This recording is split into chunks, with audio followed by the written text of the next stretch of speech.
What's the dude with the curly brown hair who paints? Oh my god, you're so uncultured, man. What's his name? I know. What's his name? No, I know who he was. Wolfie, you don't know He either? He used to be on the I commercial know breaks. him. Bro, between I'm Judge Judy.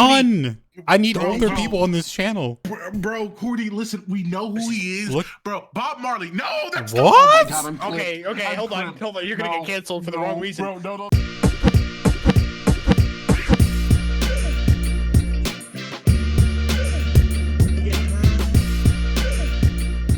Welcome everyone to the Outplayed podcast, a weekly show where we talk all things Paragon, the Overprime, anime, entertainment, other video games. I am your co-host Cordy. Alongside me, we got Ego and Wolfie. How are you guys doing today? I'm doing well, man. Not nearly as thin as Wolfie, but I'm doing good, man. How are you, Cordy? How are you living? Man? Yeah, I'm good, that's man. more important. I'm good. Had a really good weekend. I'm excited for the podcast. I'm excited for the next patch. I'm excited for the tournament. The big tournament. Yeah, we have a lot of good things coming to OP, man. I'm excited. That makes one of us. That makes one of us excited for the tournament. Don't be, man. You're good. You're good. No, you're fine. Just mega anxiety every time. What if I get diffed by my internet, dude? Fuck. Oh, man. That is gonna be pretty rough.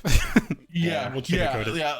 Like that's my fear, bro. That's my fear is that I'm streaming and then it just cuts at the spiciest moment. Like Blub is about to like get a sixth up because he's killed everyone, or the person he killed rotated back. Like the internet just cuts to black and nobody cares anymore. Like GG, we're done. Before we get into the podcast, before we get into the topics, let's go around and just really quickly introduce ourselves. We can start with you, Wolfie. Hi, my name is Mike Wolfie. I am a partnered content creator, streamer for Paragon the Overprime. I stream Tuesday, Thursdays, and Saturday nights. Well, Tuesdays during the day, Thursdays during the day, Saturdays are at nights. I gotta get better at delivery for that. Just stream Overprime. Met these guys on there, and they messaged me and they want to make a podcast. Here we are. So, what about you, Ego? Hey guys, I'm Ego. Most of you guys know me through the channel, Overpowered Esports. We normally cast at least once a week, sometimes two, and even at times three, in order to bring you the best of competitive content that we can make happen or try to like forcibly manifest. We have amazing players, but even more so, I have amazing friends here. Rock with me, Cordy and Wolfie. Hell yeah, dude. You like that delivery, Wolfie? That You was- like how wow. How did you gotta butter that was? He was in the You shower like coaching? preparing. It's the I peanut was. butter. The peanut butter. What about you, Corey? And my name's Cordy. I stream Paragon 4 days a week, Thursday through Sunday. I put up YouTube content. I do the weekly podcast with Ego and Wolfie, and then I co-cast every now and then with Ego. And almost done on that website, man. I know I keep bringing it up. I've talked about it a while, but I'm almost done with that website. I reached out to some other, I guess pro players and looking at like the rank leaderboards and things like that. And getting these builds. Are really close to getting it finalized for the PC version. For all the new players that are coming into Paragon, you can jump on that and kind of just get really easy, quick builds for whatever character you're wanting to play. So we're almost done with that build. Well, I got a question for you about that website. I was in my chat and somebody brought it up, so I mentioned it. And one of the popular opinion was, what happens if they don't agree with the builds that you put on the characters there?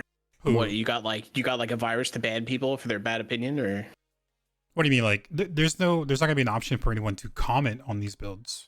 Oh, I figured like you would be like, this is Faye, this is what you build on Faye, and then when everyone has an uproar that the patch changed and the meta is different, you're gonna update the website. That's the beauty about me having the website versus me doing YouTube videos, because like whenever the patch comes up, I can go in and like just change this item to something else or things like that. With the YouTube video, I got to do like for every role, I got to make fucking videos and uploading and things like that. So it's a little bit easier with the website. So whenever things meta does change and stuff like that, this will be a lot easier to get that updated.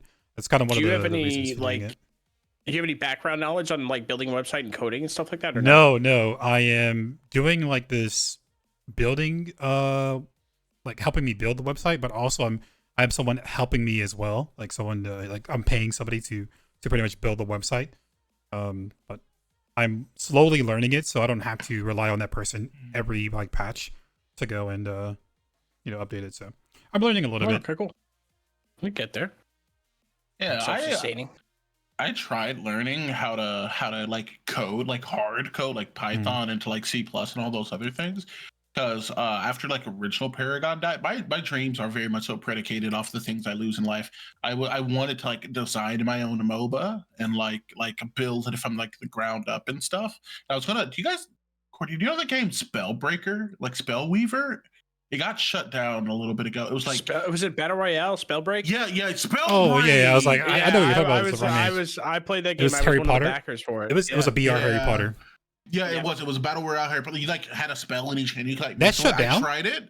Yeah, no, they shut it down. It's over. They killed it. What? It's like earlier this year it shut down. I think I want to say it was. Yeah, it was really heartbreaking. But yeah, I agree with the reasons they gave for it of being like, oh yeah, the game was just too hard. Oh yeah, like yeah. there was like the skill floor to be decent was so high. Like it was like Jesus Christ, especially for console players. Holy, yeah, it was insane. But I wanted to like design my own like MOBA with that art style is why I brought it up. And so I was like, for like a whole entire 45 minutes, I told myself I could get into coding. I even bought a book and read a whole 3.5 pages about it. And I was like, this ain't for me. You have more knowledge than me. No, it's what I'm doing is like, it's, you know, that guy is doing most of it. I'm just kind of learning the basics. So whenever, you know, it's officially out, I can just make those like, you know, quick, small adjustments to heroes and things like that. But yeah, I'm excited for that, man. I think it's gonna be really great for the community. All these new players and it also like great for me too. So when I'm playing Paragon, I'm not getting these newbies in my lobby who don't know how to build. It's just like it hurts me every time. Dude, me and Wolfie went through that today, and he he literally on stream, he didn't say it, but he thought he's like, yeah, he wouldn't be able to survive being a streamer because I like lost my. Yeah, he was pretty tilted. Dude, I was on my knees, brother, begging, dog. I was doing my best fucking Mia Khalifa impression on my knees, bro, looking up, praying. Basically, I'm like, Lord, just take one up, just one, bro. I don't, bro. Use the smite on a jungle camp. Yeah. Like he did use it once the entire. No, he used it once, and that was at 30 minutes in when I was trying to carry. He smited his red buff away from me and then left. Progress. Honestly, I was like, growth. Oh yeah, I was like, growth, bro. That's insane. Good on you. Like, now, dude, I snapped. I was like, deer. I was screaming like, I'm sending this guy a plethora and a thesis of essays of Cordy's YouTube videos to sit here. I'm giving this guy homework how to play this fucking game because I need him to just learn how to play jungle, please. And then he's trolling us, typing at us like, haha, yeah, I'm just doing it for their content, Wolfie streaming. And I was like, you're making us miserable for like what? Oh, the tilted game. Okay, real quick. Like minor internet, because I know we need to like get into talking about pre-scheduled stuff, but can we because something happened to me that I need to bring up. I need to have discussed in like a public space where the big fan, by the way, meta gamers, it needs to come to a stop. It needs to come to a please. I am not joking with you today, Cordy. I was in jungle, minding my business, just I'm like, okay, well, you know, I'm gonna invade, so yeah, and I'm doing my standard like invade stuff. I'm preparing to do the ego, so I take my red without using smite, and I run over to cross the space in the blue, and as I step into their jungle, like through the prime pit, out of the prime pit bushes, all 5 no way, dude, all 5 of them, boo, where's your money? Where's the money? Give me the red buff. We surrendered at 10. I gave this is on stream. Was this like a solo play, or was this on stream? I was solo playing because I'm a fiend. Oh, okay. So there wasn't like a stream sniping type of situation. They just they coordinated pre-lobby, like we're fucking this guy up. Dude, lobby. Literally, and I don't think they knew me. I don't think it was like that's an ego fuck 'em thing. But literally, my mind, because it's happened before, instantly went to I was gonna catch a big fan, by the way, and I lost my mind. I literally laid on the floor. It was insane. And then I went to play with Wolfie, and then got diffed again. Yeah, it was just a nightmare today. You guys, so we like randomly queued into Wolfie's team. We got on his team, and I joined his chat, and he sounded like you guys are having a rough day today. It was rough. It was been a rough one. That was tough. I don't know what it was. Like, it's just it's got to be new players as well as like people that are just. I think the biggest issue I have is that it's the same people all the.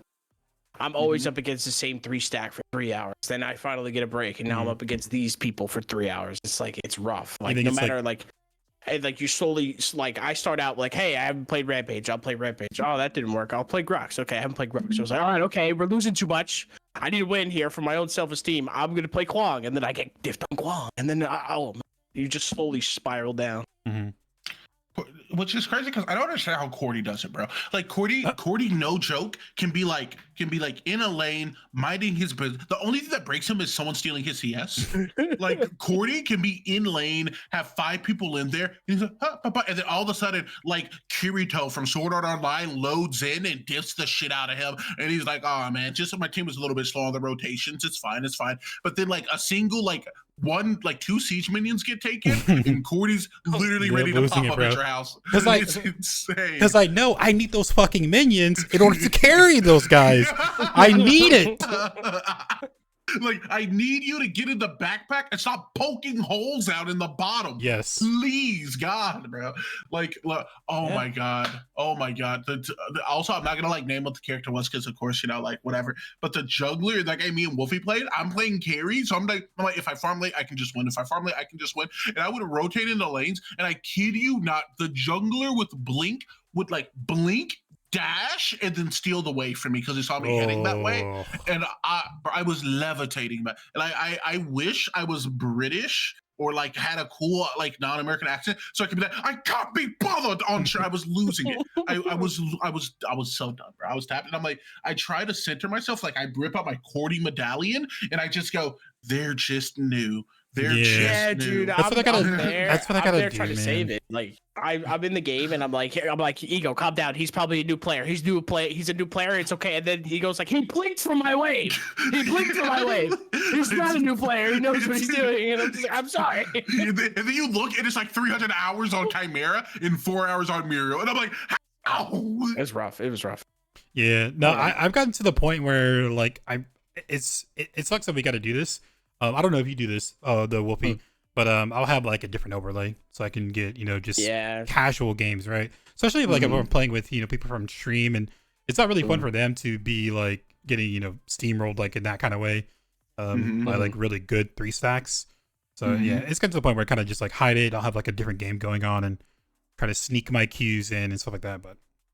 I didn't think about that. I feel like I was playing before and someone's like, you should, I don't play jungle mainly. So maybe you should hide your map. And I was like, I don't care if they know where I am, that's fine. I'll usually, most of the time when people try to come and snipe me or something, I don't want to say I beat them all the time, but I definitely play in a way that kind of doesn't give them the value that they want. But then they're like, no, you should hide your map because your jungle is now getting sniped by them. And now they're going to use that momentum to come after you. And it's just I feel like I probably should come up with something. I feel like most of the part, people just, Q snipe because they want to, be in your game and kind of just, have fun on stream and stuff.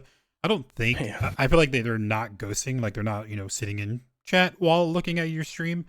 I'm giving those guys credits. You stream snipers, I give you guys credits that they're not doing that, but just have a more casual experience, especially with your viewers and stuff like that. So it's not a stomp every time. Can I say something that might be conceited, as a content creator? My name's Ego. I feel like this shouldn't be like a shocker. Oh, what the guy? I think I would be cool, because I don't personally stream yet, coming soon, by myself. But I think it would be it wouldn't be as backbreaking sometimes. If I see I'm in a game with Wolfie and the enemy team is just trying to run him down as hard. It wouldn't be as backbreaking if the allied team, my randoms were no matter what it takes, save him. If the amount of smoke was equal to the amount of inhalers I have on hand, I'd be more okay with it. If when I'm getting 3-man with a Wukong who has silence at level 0 in the bush in my jungle, along with the mid lane Faye and the solo lane Greystone are sending smoke my way, it would be better if it wouldn't feel as bad if my mid lane Gideon didn't actively choose to rotate to dual lane instead. Like, it'd be insane. I think I might put this video up because like it was one of the very first times where I actually had a good counter rotation by my teammates, by my allies. We were just having a party in dual lane. It was duo v duo, and then out of nowhere, the jungler takes portal to come around. The mid laner rotates from the mid lane, and they're like, it's a 2v4, and then like in an instant, my team's like my jungler and my mid laner, they rotate in. We got a really good knock up. Gideon had a really good dash ult, and it just like, it was awesome to have that kind of counter rotation. Knowing you're getting focused like that, people have your back. When you like get a random, like, I don't know about you guys, but like in game, when I get randoms who are willing to like go to, like, there's zero communication to us. You are a blueberry and I am a blackberry, and like we have zero communication. Wolfie got that joke. I feel like it's a bad thing that I did, but okay. But and like we are fruits from different branches, but you see me go in and you follow behind me. It's insane. Yeah. I like. Oh, then you I'm guys like, ride to Valhalla together. Yeah, literally, I'm like, you're my brother. Like, I don't care. Like, you are my best friend. Like, it's insane. Hell yeah. Oh man. But yeah, so now the best of games today, huh? Rough. Definitely rough. I don't know if it's I don't know why. It could be just bad luck, or maybe my skill is not what I think it is. It's probably what it is, but it's getting to a point where I need to start stacking with people, just anybody. Like, if you're in comms with me, great. Like, that's good. But if you're just a viewer, you don't have to be the best or whatever, but I'd rather stack with somebody who can either like hear what I'm saying or hear what are like my intentions, because I'm talking about the game, talking through the game while we're playing. But the solo queue, oh, it's rough. You have to like isolate yourself into your lane, and it's your world. Everything else, it doesn't matter, but then that's when the shit talking starts. And it's just like, you could run your mouth, but you're negative, and I have fully stacked Sev at 2 minutes. So I don't know what you're saying. But it's rough. That'd be nutty. Yeah, no, it's weird. It's weird. I don't want to say like having fun. For me personally, this is the best Paragon's ever been. This game, it feels so good right now. Like, my friends are playing it pretty frequently. Oh yeah, you got your friends in there? Dude, yeah, he's got a couple newbies. Yeah, he tried to hook something up. He like messages me. He's like, "Get 4 people. We're running customs. These are people who are new. I want them to have a good experience with the game. I want them to enjoy themselves." And I was like, "Okay, I'll start looking around." But it never. Yeah, and then so then we were like, oh, they were like, because the problem is like I try to bring them like into like just PV, like playing against things, and off the back, well, they did kind of like what a lot of people who like wanting to form teams and overpower do. And they're like, I'm here to diff. I am here to be Timothy. Do you see my long brown curls? That is because I am the Jesus Christ of your game. And I'm like, okay, I love that energy, but in the back of my head, I'm like, Blub's gonna on-site you. Like, it's like this is gonna leak somewhere, and I won't tell anyone. And then all of a sudden, like, Conte is trying to quad stack you, like, and so he's gonna breathe, and you're gonna piss yourself. it's so I kid you, dude. I kid you not. And they don't care about me like saying this. The first game, we literally, and I think in like the first game we play Cordy, and like all 5 of us, and they're like, yeah, let's just fight stack a PvP. And I have never been more wet in my life. This is a giant towel. I was patting my head, brother. And we like go to 5 stack, and we get a game. It queues, it pops. And I kid you not, I see on the other team, it's like Tri-Edge, Menace, Digi, and like Page. No. And I was like, I stopped and I just messaged them beforehand. I'm like, they have 2 hours into the game. Be nice, be gentle. And like, Digi is playing Yin, and she literally kills them off lane sub 5 minutes. And I'm like, they don't even know how to buy health pots yet. Digi. What can we do, for those scenarios? Like, it's hard because there's no matchmaking. There's not a lot of players that are queuing 4 or 5 stacks. So when you're just getting people who want to chill. I mean, we'll be honest here. Eco did the same thing recently to to other new players. Let's not forget about that one. True. That's true. But I don't try. Like I play. I'll try to like play normally. Like these guys were like, one of them was like, "Yo, bro, do you know them?" And I'm like in the middle of like a bush somewhere, messaging tries like, "Bro, contain the unbridled smoke, please, please." Dial it down. Relax. She's playing Iggy solo. I know she's the villain, but she doesn't know. Yeah. Not a lot we can do. I mean, everyone just wants to chill and have fun, play the game, but yeah, and you know that's ultimately like everyone like wants to have fun and stuff, right? And there's nothing you can do, and I feel like, you know, what they did is what everyone can ask to do, and they like took it on the chin, and they're like, it happens, and they moved on. And you know, we like just had fun for another like 3 to 4 games, and it was just an overall good time. Good. That's awesome. We need more players. Yeah, we do. I'm trying to do the Wushu gods work and like do what they do and just bring people in. I know. I don't know, dude. I don't know how he does it. I know him and Dapper, they're so friendly to new players that they just kind of like explain it, or like they're so knowledgeable about the game that they explain it, or like they're pathing to explain why they need to do what they're doing, instead of just saying, if you don't do this, you're going to die because you suck, right? They have a gentle way of saying it that gives the retention for them to stay there and like grind it out and figure it out. Yeah, they're very, very passionate about the game. Yeah. We need more Wushus and Dappers. Yeah. Well, the way I agree with the way Wushu does it, I don't know. Like I could be getting diffed by Wushu, and he just says a sentence, and I feel so soothed. It doesn't make sense. I'm like, I could be like 1 in 26, and he's like, happens to the best of us, man. We'll get him next time. And what's the dude with the curly brown hair who paints? Oh my god, you're so uncultured, man. What's his name? I know. What's his name? No, I know what he was. Wolfie, you don't know either? He used to be on the commercial breaks. Bro, I'm done. I need older people on this channel. Bro, Cordy, listen, we know who he is. Bro, Bob Marley. No, that's what? Okay, hold on. You're gonna get canceled for the wrong reason. Bro, no. Bob Marley. He saw Bob in chat and said Bob Marley. This is the guy. God. This is the guy who Bob Ross, who made paintings, and if you put them side by side, it's a whole fucking story. It is Bob Ross, right? Yeah. Yes, Bob Ross. It's Bob Ross. I do. Yeah. I did not look at chat. Chat literally blew it up. No, I don't. No, I literally. I swear to God. I swear. I actively did not look at it. Cordy, do not give me clip like this. Bro said Bob Marley.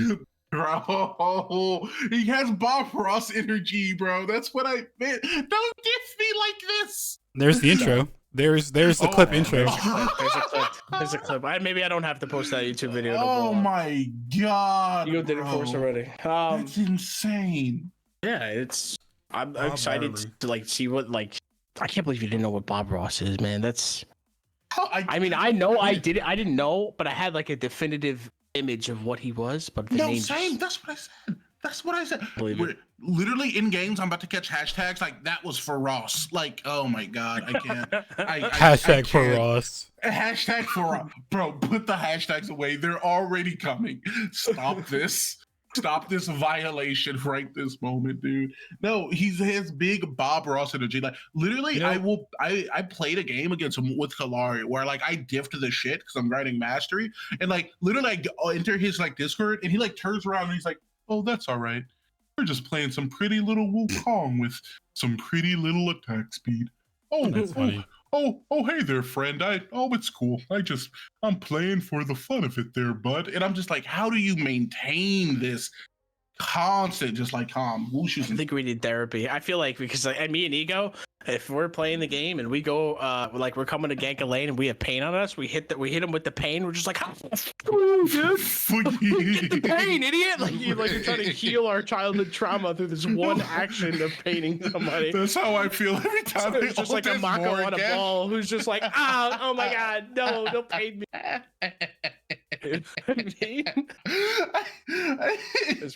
We gotta go to counseling.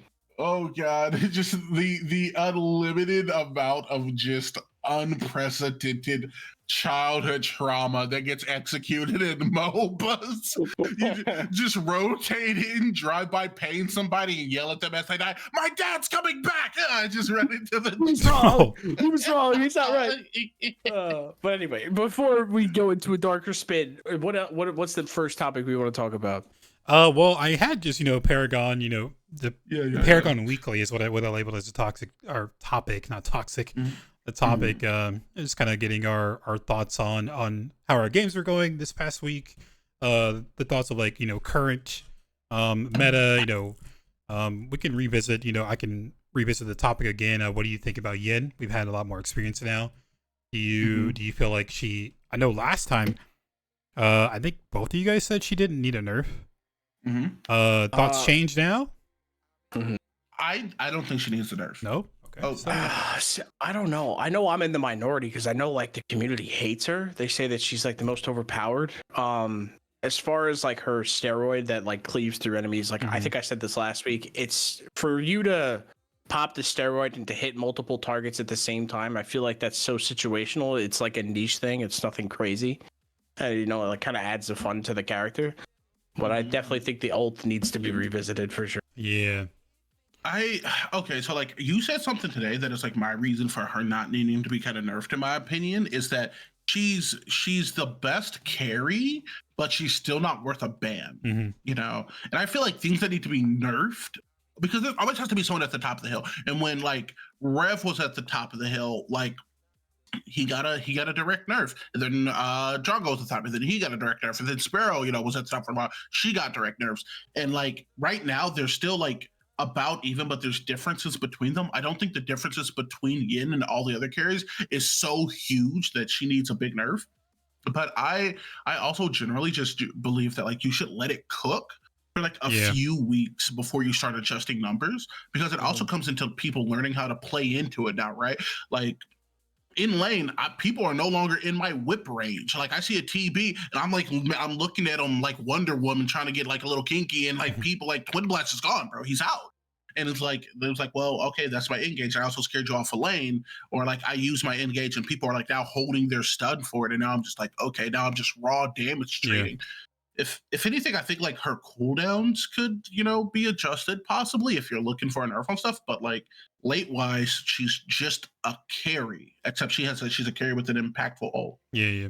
I've been playing her a lot recently. I'm trying to play as much as I can, I think, with her, because I feel like if they do nerf her, they're gonna have that same pattern where they just over nerf a character. Iggy's a really great example. This guy hasn't seen the light of day in a long time. Grim recently just came back from the surface because he was like nerfed to the ground. Kalari is in that state right now. So they haven't brought back my wife Morgash yet. I don't know. I played her today. I actually had a good time. Yeah, I was watching that play. Getting the stacks was pretty hard. I will say that much. The stacks was definitely more challenging. I think I only ended the game with 4 stacks instead of 5. I saw that, yeah. But like, I was out pressuring people out of the lane, and like I think I was up against 1s of 5. I pushed them into the tower most of the time. And then I was able to. The problem was though that I will say the enemy team had some 2 ADCs that were fairly new, and I was kind of eating off of them. So after I was done getting my gold from them, I guess I turned into like a force of nature. But as far as the laning phase, I was up against a gadget. Like she has the range, I'm close quarters. She has everything that she needs to put me in a hole. But I felt like I was still holding my own until the jungle showed up every 30 seconds. But that's mid lane meta, which I think is my biggest gripe with mid lane, is that the ganks are just nonstop. I can't do it. I don't know I don't know if it was the OPL that found the meta of that, but like wherever it started, I think we should go back and race it, because like that feels very typical in like mid.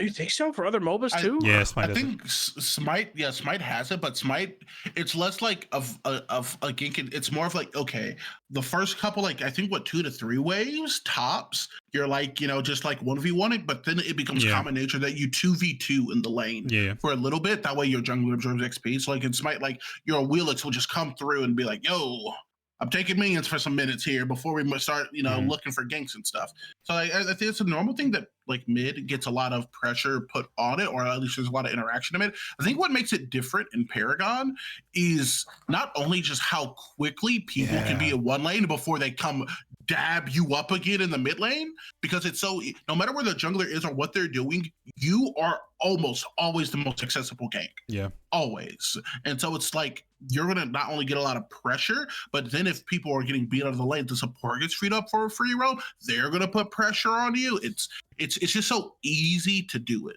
it feels like. So like I have like a pseudo thing, you guys, is I was talking today that they took away, there was the gem right before karmas and stuff. There was gems that gave you wards. They took those out, and then they gave everybody their own individual ward. And then they put the gem, except for now it's a karma, back into part of the reason you can't gank dual lane is because there's 7 wards everywhere. You think they should take away the karma ward or everybody's inherent ward? If you had to get rid of one, what would you guys do? Cordy, you take this one first. I think we don't get rid of the karma ward, because in that case, what does the support have for that ward? That karma now? Too, yeah. It's just they're only getting gold now, so it seems like it's still useful, but it seems almost not as impactful as playing as a support. So I don't think you get rid of the karma ward. Scouts ahead. I don't think you get rid of that. Yeah, it's tricky. There could be a play to have it to where, Smite has this. I don't know about other MOBAs. I only really know Smite MOBA. But instead of having like everyone getting a free ward, I mean, Smite has, you can get a free ward now, but it wasn't for a long time. But you have the option to buying a ward as well. So instead of getting a potion or if you back, you have like 50 or 100 gold, you can go back and buy a ward to kind of help that early rotations that you get from a mid laner or something like that. But those are options. Okay. I don't think you get rid of the scout ahead karma award. Okay. What about you, Ego? I was actually thinking about this, like in my bed, because I'm an addict. I'm a fiend for this game. I was like laying down, and just my cats were like pet me, and I was like, no, I'm brewing. And I was like, what if I would like it if instead of the wards, start off, I would like wards to just be buyable, and I would like us to have 2 versions of ward. I know there's the argument of like, well, new players are never going to use wards then. I'm like, well, new players don't use their smite most of the time, so whatever. Like, we'll start with the smite first, and then wards. It's a general thing about like the general skill curve of the game. But one thing I would actually kind of like to see, and this is like kind of a weird take, if the scout ahead and recovery were made the same thing and they just took the wards off of it. Ooh. To put more value, because it gives your support a tool they can use to sustain your carry. It also frees up for a secondary karma for them to bring in to be more offensive. Thirdly, there's going to be less wards, so you have to consciously invest in it instead of everyone just being able to have free vision. And overall, I think it just puts a lot more emphasis on interplay between the dual lanes. So just remove the wards, put recovery on scout ahead. So also, if other people want to like have that healing to bring in the lane, they are giving up another one of the karmas. Also, the thing that kind of brings it together for me is I was thinking about it also for me would put more emphasis on how impactful healers are going to be, since everyone, like, you're making more of a sacrifice by like picking up the healer karma, and not just picking up that up. That's where I was going to get to. I had my hand raised. That's where I was going to get to. I like the idea. It's kind of cool, but I think it lessens the impact of actual supports. So Narbash is going to get nerfed by that because anybody else can get can heal.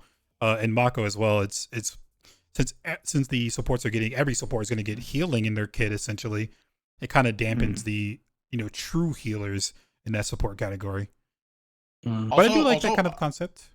Also, I do apologize. I couldn't see your hand. No, you're good. You're good. Like, because I'm like looking at the screen on Discord because I'm desperately avoiding looking at chat because they get me with the clips every time. And your thing is just like a white bubble. So I'm just like, I don't know. I did just open it back up to see like the cancel this man clip. So I mean, I am tapped. But I was just curious what you guys would think about that because it was an interesting thing that I brought up today out of nowhere. It was just like maybe I should see what they say on the podcast. I just want 2 different types of wards so badly. So Kalari can like stop just getting wrecked. I would like it if like wards could exist in the same spot. Like you put a ward there, I can't see your ward. I put a ward there, I can't see your ward. But then you can buy sentry wards to be able to get rid of other people.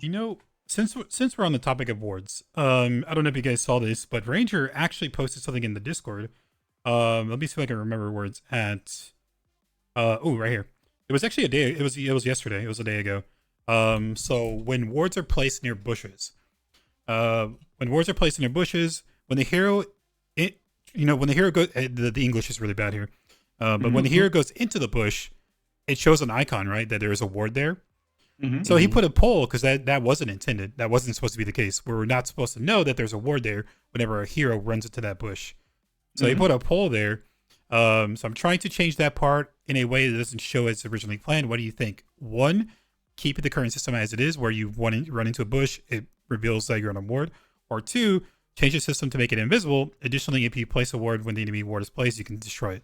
So one, if you run into a bush as a hero, you can see that there's a ward there. Or two, you don't know that the ward's there unless you place an actual ward.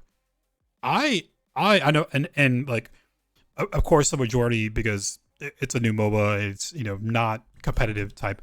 I think I like the second option. You don't know that the ward is there. You have to put the ward there to counter the ward. What do you guys think about that? Should we have the current system now where if you run into the bush as a hero, there's a ward, or you have to actually place a ward in that bush? I feel like it's setting new players up to fail, kind of. It's an indicator that it gives you an indication on screen that you're on vision, like you are seen, right? And if a new player loads into the game and in bushes you're invisible, and then you go into a bush and everyone just turns towards you, and you're not, then it adds a secondary layer that I think competitively would be really good. Yeah. But I also think it would just be so unfortunate for, I feel like, the players who are newer to the game and don't understand the mechanics as thoroughly as we do, of oh, bush means I'm invisible, and so your count is just waiting in a bush, and then you don't know you're on a ward, right? You don't know that you need to check to use your ward to make sure you're not on that ward, and then 4 people just run up on you and give you the hey, goths aren't welcome here, bah, bah, bah. See, I don't know. I'm indifferent because, if I'm in mid lane, right, and we're talking about getting ganked all the time, and the enemy jungle goes into the bush that I warded, but they don't know it's there, I could say, "Hey, jungle, I'm gonna look nice and gankable in 2 seconds. Are you coming by? You're gonna be here soon." And then they'll say yes or no. So if they say yes, I'll be like, "All right, okay." She's just sitting in the bush, waiting for me to get close, or waiting for me to full drop my kid on the enemy laner before she engages. I'll start to push up a little bit to kind of bait her out. So there could be that baiting tactic to it, which would be a nice fun element to it. But again, you are right with the new players would just sit in that bush and just be like, "I'm waiting." They won't know. I'm waiting. And then, but at the same time, you could do a delay, maybe have them sit in the bush, and after 7 or 8 seconds of them sitting in the bush, they get a ping or a note or a sound effect in the back of their headset where it kind of says, "Hey, you're spotted" or something. You can play both sides, I guess. I definitely like the option of the more competitive option, where you have to manually put a ward there. But I do see that point too, where new players wouldn't understand that concept. They won't know. And if you if they do maybe go that option, where you need to counter ward to actual counter wards, then we would probably need to have more wards in the game. Because you'll never know where they're going to be at. If you need to ward your own jungle, maybe also get rid of if it's in a bush, it's hidden. If it's outside of the bush, any ward can detect it, even if it's hidden inside. So maybe have the wards detect everywhere, not, you know what I mean? Not having hidden in the bush. So they probably would need to, if they do go the second option, which again I personally think would it makes it more strategic, and I just love the idea of more of a competitive MOBA. I think they would probably need to add more wards in the game to be able to counter everywhere that you need to ward up. I'm in favor of any option that gives me more wards in the game. Options, honestly. yeah. I'm in favor of anything that gets more wards in the game, but that doesn't also take away from the kind of my inherent concerns that I have around the change and stuff. And I feel like a lot of the time, as far as adding and taking away mechanics, one that comes into play all the time that we've talked about multiple times is the sprint mechanic, right? It's well, why should it be removed from the game? It's a mechanic added to the game that people new players are going to struggle with, and it scares people away. And it's okay, cool. The same thing can be said for the wards change, right? Mhm. It's another thing that directly contradicts what you are actively taught at the beginning of the game if you don't have the knowledge about it. And like, how do you have that as a tutorial outside of PS Note? You may be invisible, you think, but you're not actually. And so like, it for me kind of becomes a thing of like my general belief in what new players are able to process. And we touched on this previously. I've seen new players struggle with Karma's now having video setting to where you can go in the collection and like look and see what they individually do. And it's not like they give them all to you all at once either. But then I see people like playing who are new. And when I say new, I'm like 15 hours deep that don't know what Smite does still. Yeah. And so like it's one thing that I hate to say this, but I feel like if the community was bigger and like this comes full circle, I promise. If the community was like bigger and we like weren't worried about maintaining retention, bringing in new players, that I would be happy for, because I want more competitive mechanics. Mhm. But I'm also scared of at this point in the game adding mechanics that makes the game more confusing. Does that make sense, guys? No, I clearly understand. It does make sense. It's like a small, like, I think it's a small thing that it's hard ground you got to walk on because you can't tilt to either side, otherwise you'll ruin the other one. Yeah. But I mean, you could come out with playlists. Like, I feel like there's so many counters to that. Like, oh, it's too competitive. We came out with ARAM. It's too, what's it called? Arcade-ish or too easy. Okay, we came out with rank. Like, there's things that they could do to. Yeah. But it also adds elements to the game. Like maybe League doesn't do that way. Maybe Smite doesn't. It could be like that little niche thing that that's why I liked Overprime over Pred was the sprint mechanic. I liked that the map was massive. So it could be just like a little niche thing that could add an element to the game that'll make it stand out. But we could definitely go on. Like, I am a heavy support of getting rid of the travel mode. We can definitely go on, like, I can go on a tangent, and I do every now and then on stream. But I will say, ever since you pointed out, Cordy, like during your stream, you're talking about travel mode, you're like, do you guys like the sound of me going into travel mode every 10 seconds? And then the next game, if you weren't shooting a bullet, you were going into travel mode. And like, once you pointed out, it drove me absolutely mad. Yeah. I was losing my mind. Yeah, someone, I didn't really think about it because I played, so I see it all the time. But yeah, someone pointed out to me in like one of my YouTube comment sections. They're like, I love watching you play, but I hate that you always go into sprint mode. Like, because it's just a habit. I'm copying, like, shoot, tab, shoot, tab, shoot, tab. So it's it definitely is kind of annoying. That's like if you haven't played a lot of Paragon or a lot of OP, for a new player seeing that, it's kind of weird. But yeah, I can definitely go into that. I can go into that conversation like really hard on why I hate travel mode, but for a later podcast, I don't want to go too deep into this one. That could literally be like a whole episode. That could be a show. That's like a 40-minute section for me, man. I can go on crazy on why that thing sucks. But right. So we kind of briefly talked about this, but what would you guys like to see in the next patch? So next patch is next week. We are going to get, I'm pretty sure it's going to be like around the 15th or 14th. Maybe we'll get another Thursday patch so we can have the podcast after the patch drops. We'll definitely get the notes. What would you guys like to see? Any buffs you guys want to see on certain characters? Any nerfs? If you think we need nerfs on certain characters or any kind of changes, what would you guys like to see? Someone else go first on this one. I need to drink my beer. Can we make Magical Assassins have a good early game, like a better mid game? Can I want to see Shouldn't Be Seen competitive again.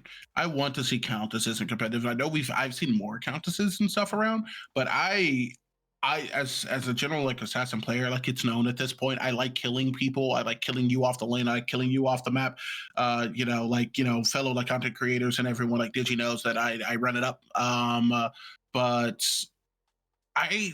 there's characters I want to play, but then I hover over to them and I'm like, why bother? Like for me, like I want to play like Shinbean. I want to feel that impact and that like strongness she has to get picks on people at 30 minutes in, but like I'm just not having fun really for the first 10-12 minutes of the game, if that makes sense. Yeah. And I understand overall, like these characters are supposed to be slow, so you can kind of grind and gradually get to that point. Mm-hmm. But I don't know. I feel like the meta week, I feel like we can all agree, has been veering towards like tanks as well as like warriors and stuff. It's just like on that road. I would like to see like a shakeup of just like, oh, mage assassins are good again. Like that would be refreshing for me. Yeah. And I'm trying to think about it too. Like since we've been doing like, tournaments and you've been running the league, have we ever seen a mage assassin in the jungle? No. Like no one's you're ever throwing the game away. Like no one's ever run Countess or Shinbi in the jungle. We've seen Kalaris every now and then. We've seen Xenas more often, but mage assassins we've never really seen, right? You're literally throwing the. What do you do on Countess when the crunch at level 2 walks into your jungle besides Peg? Like you hit the E and then you like, I got you in 11 more seconds while Wally is breaking your face in. Like it's insane. He's yelling at Crunch. It's like, give me 10 more seconds, I'm gonna fuck you up. 10 seconds. Literally, like the Countess's Galta, it's like turning like Paramore on in the background, just like you wait till the baseline hits while she's like just getting her spine broken. It's by Kwong. It's insane. So if I could like pick something, I don't expect this. Yeah. But if I could like pick something, like hope for something, I hope that mage assassins get a little bit more love in the future. That's kind of my I'll give Wolfie a little bit more time to think, but it's kind of like my overall like aspect of next patch is what I want is I want less nerfs and more buffs. It seems like we're getting a lot of nerfs on these top characters, but I want these bottom characters to be, rise them up, give them some buffs, show them some love, so we can kind of push them rather than nerfing. Small buff here, small buff here. That's kind of like my overall thing. I kind of agree, man. I want to play like the Countess jungle and the Shinbi jungle. In casuals, you can sort of get away with it, but yeah, like a higher level and against good players, yeah, it's kind of pointless to do.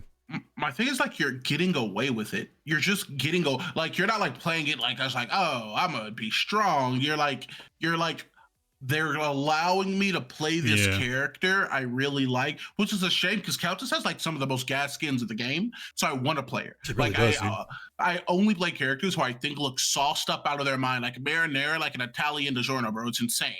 And I want to play this character. I'm like, well, hopefully the Jungle Kwong doesn't think of invading me in the first 10 minutes. It's Wolfie, what's your take on like your dreams? Well, the way that I'd say the dream that I would want, I definitely agree with. I think some lower characters should get buffed instead of nerfing the higher ones. Because I was talking about this before, where something I used to watch a lot of Smite content creators, and since I'm a big guy in the solo lane, I love that stuff. I love the 1v1s, and I used to love watching Smite content creators on the 1v1s. And the reason I like them is that they would pick characters that weren't meta, and they would still show how they can hold a candle in the higher end play. Right, and if you buff the lower tier characters, you'll start to get that. I think it was like 2 days ago, I was Rampage against the Grux in the solo lane, and it was a brutal. I had to fight tooth and nail to diff this Grux, right? But in my head, I'm like, this is what I want. Like I was having so much fun because I was fighting a meta character, and I was holding my own, and I was killing him off the lane. I was taking everything that I could possibly think of to do it. Like I'm sitting here, he's gonna pull me, I'm jumping over him, I'm turning around, throwing a rock in his face, like pulling out stuff that I never really typically think to do, because usually you can't do anything against something. But if you, let's say in that instance, I'm not saying do it now, but for the purpose of this exercise, maybe you buff Rampage a little bit so that he could be a little bit closer to Grux. And then it comes down to a little bit more, but that comes with more balance. But I would love to see it. I'd love to people take Countess into the jungle or like Shinbi into mid. I don't see Shinbi's mid. I usually see them solo. Shinbi in mid and see how she can hold up against like a Gideon or something. But they need those little bit of love to get there. Yeah, those characters are. I mean, they're assassins. They're in Soli's design. They are made to be junglers. So if they do excel in mid, then I don't know. I don't know if I really like that concept. Yeah, you kind of push casters away, but they're meant to excel in the jungle. They are assassins. That's their true destination. Kind of pivoting off of that, and one thing like I just thought, like when you were like describing that, Wolfie, and you know what, without like making a whole bunch of like buffs and changes to a lot of characters, one thing that they could like implement that does shake up the meta, we see it frequently happen, just give us more items.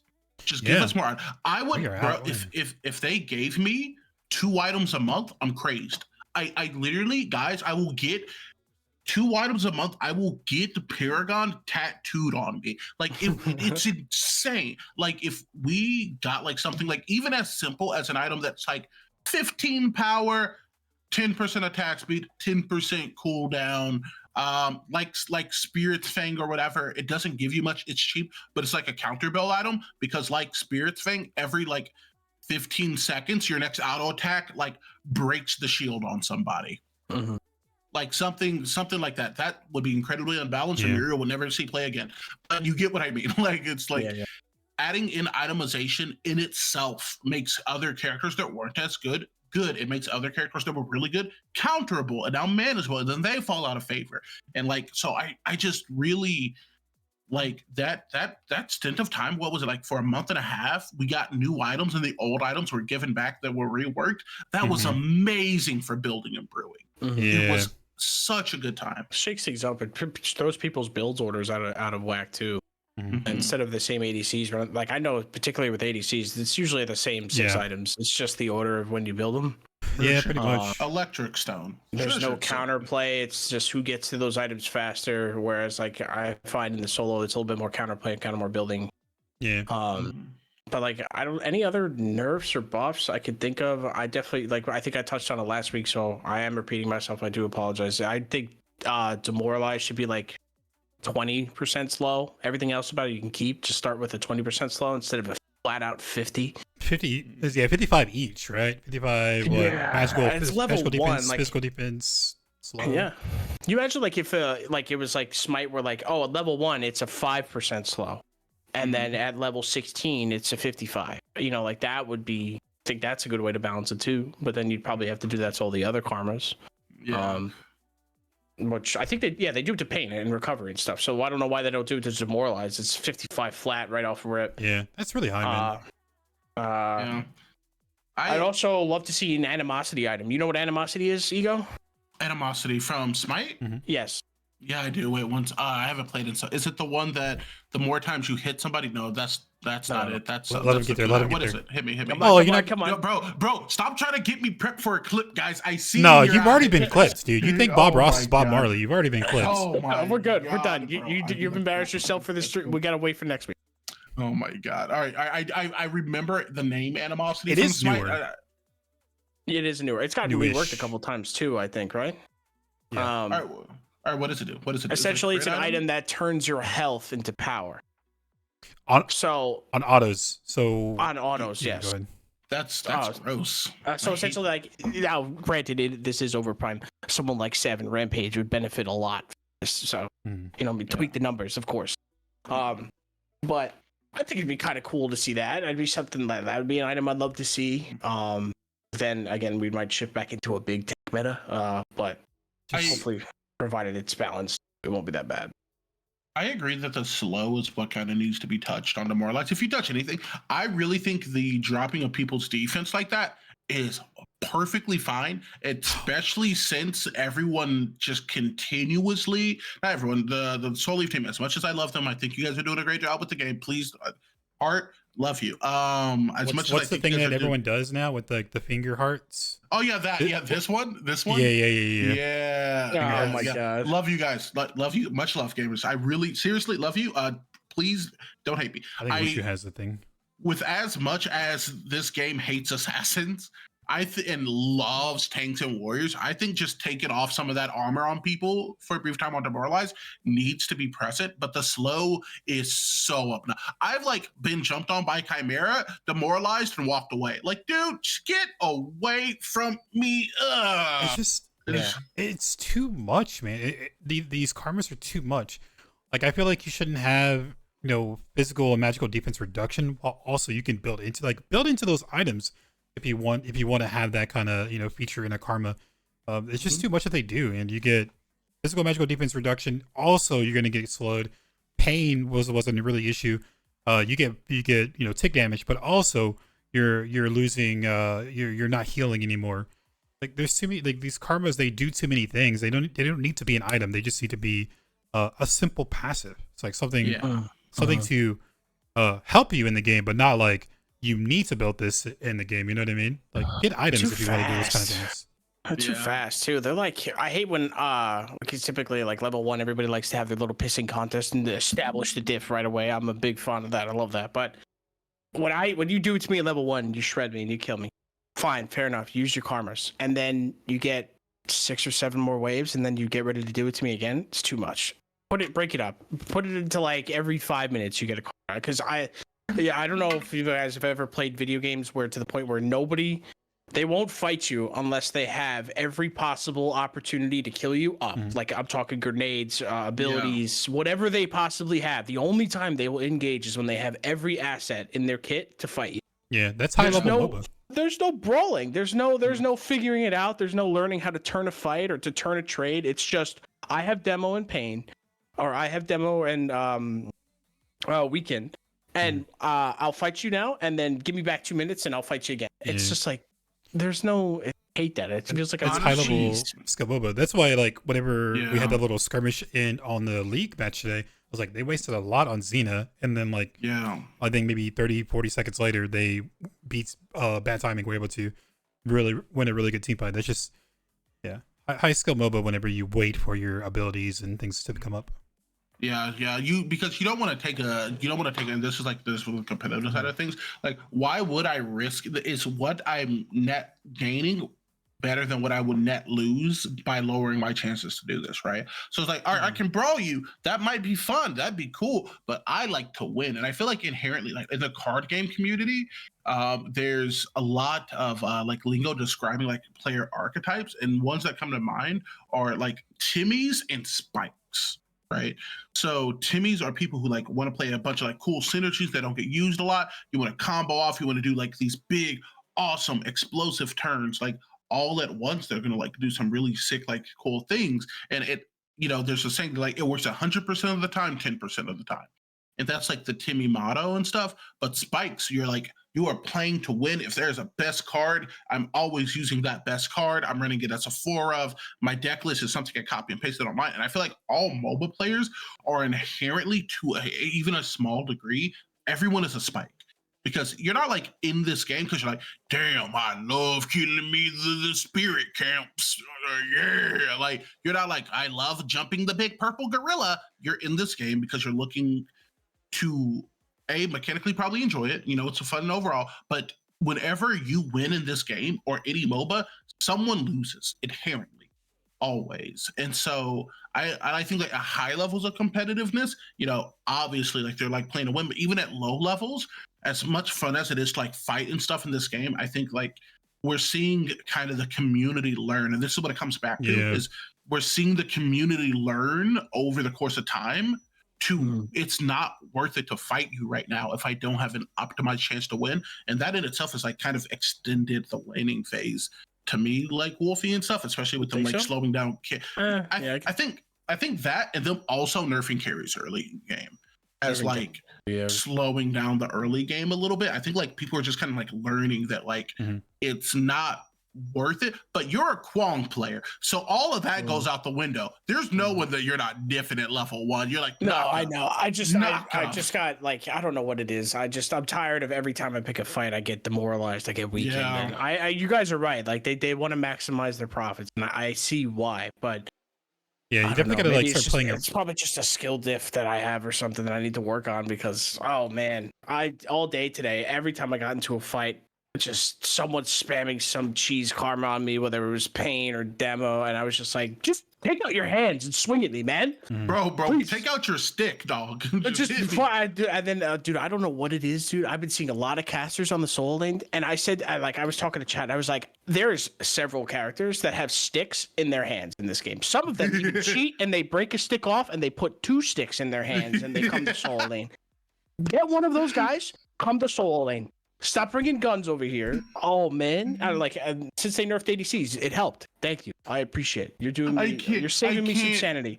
But why do I have a Tesla with the blicky running over to solo lane and diffing me off the planet? I'm just gone. Dude, Like, some again, could people be another cheat skill issue. and break their sticks in half. I'm telling you, I see Chimera show up and he's like, "You said bring a stick. I got one."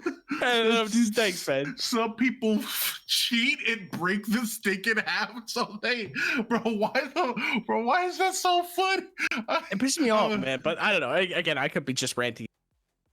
Grux breaks it in two. He's diffed. So Ego. I mean, is there anything else that you guys would like to see? I mean, Ego, you talked about like bringing Mage Assassins back. Next patch, hopefully they get a buff. We definitely want to see some carbon nerfs. I agree. Demo needs to be nerfed. Any particular heroes or any other karmas that you guys think that we need to touch up on? I want to see the overpowered emblem in the game. I'm just kidding.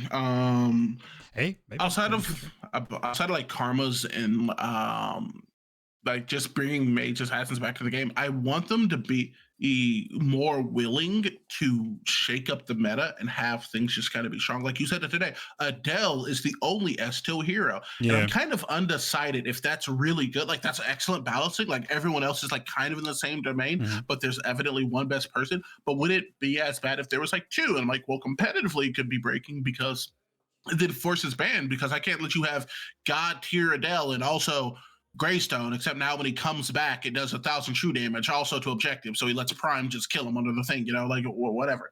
Like I would kind of like to see, them be more willing to shake up the meta, but also at the same thing, we know like consoles probably coming sooner rather than later. Yeah. So having everything be kind of organized, balanced, uniform, desync free should be their priority. So when people do try it for the first time, that the game doesn't feel not balanced. But I would like down the line, like I'm talking like a year from now, for them to be willing to just be like, there's this new starter item for 500 gold that gives you 15% crit. Let's see what happens.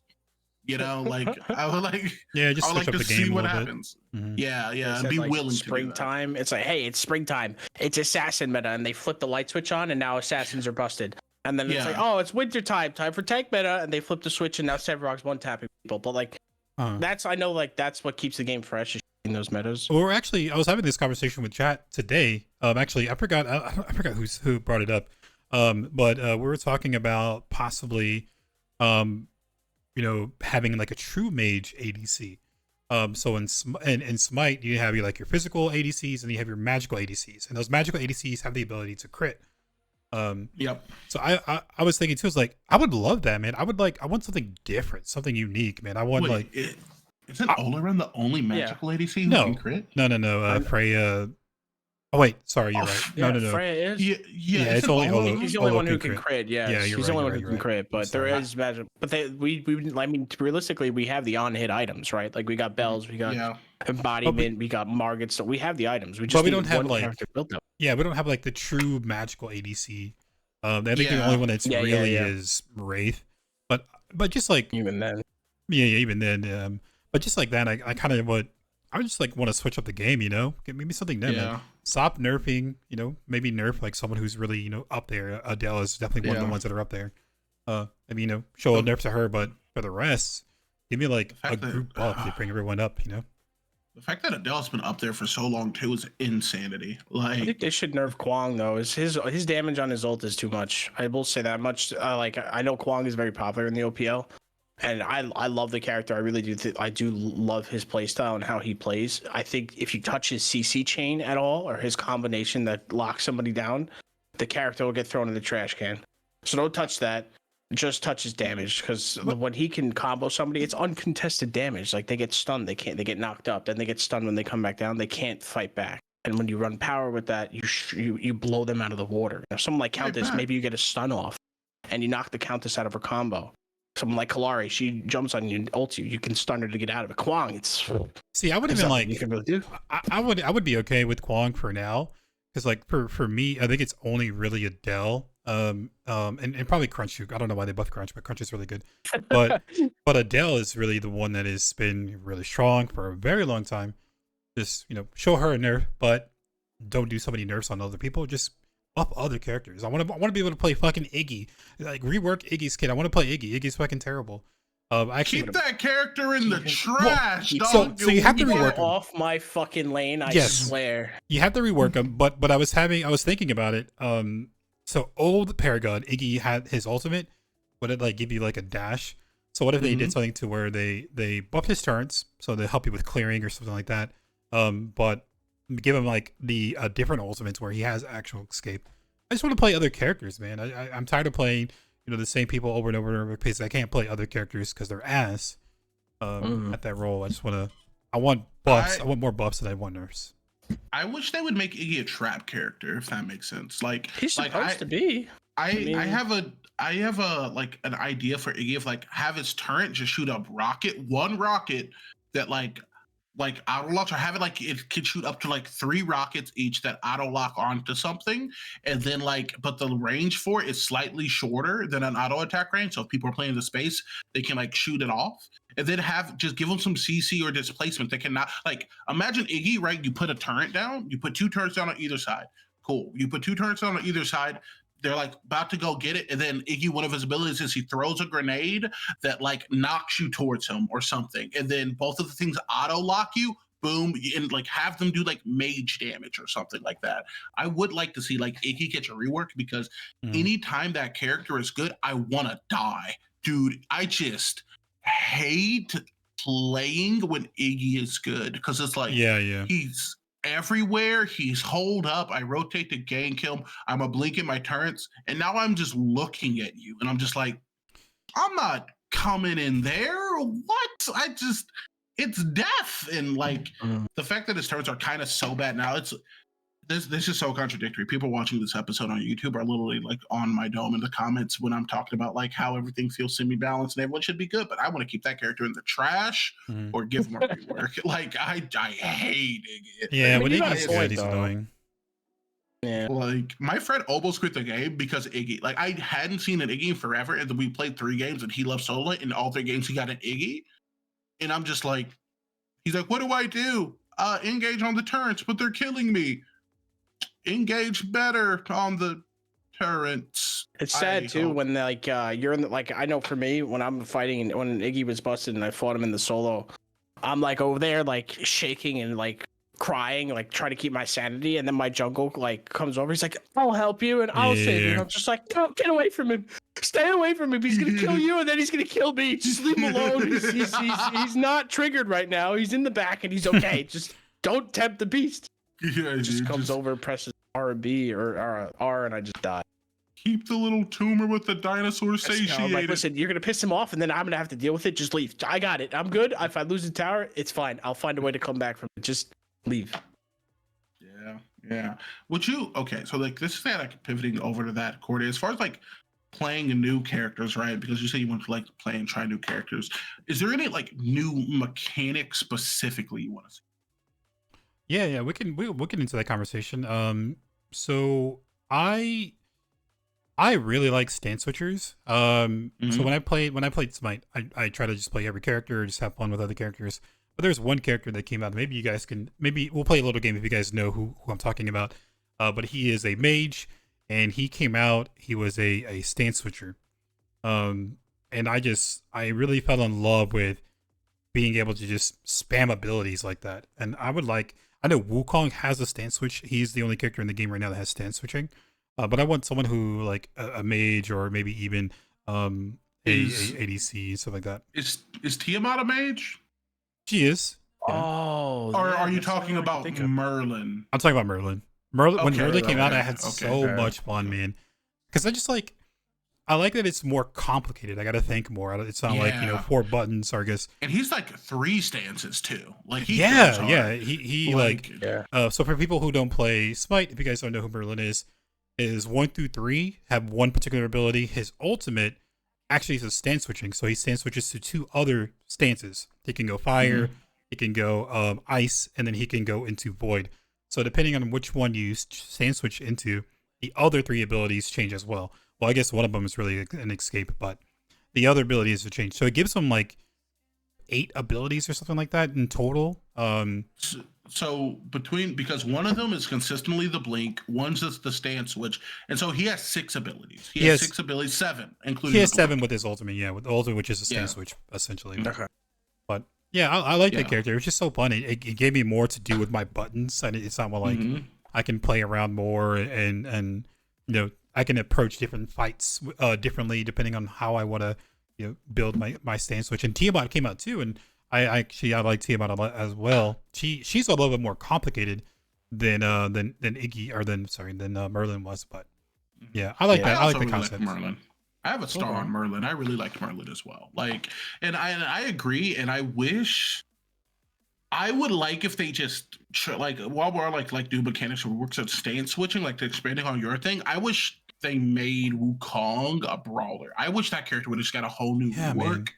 Like, because it's so either AIDS or absolutely terrible. Like, you're like pushing, you guys took Prime, and then you look at the map and you're like, let's go, their inhibs are down. And it's like, an ally inhibitor has been slain. And I'm like, what? And you look at the monkeys taking the third. And I'm like, yeah, I hate what that are we so much, doing? Man.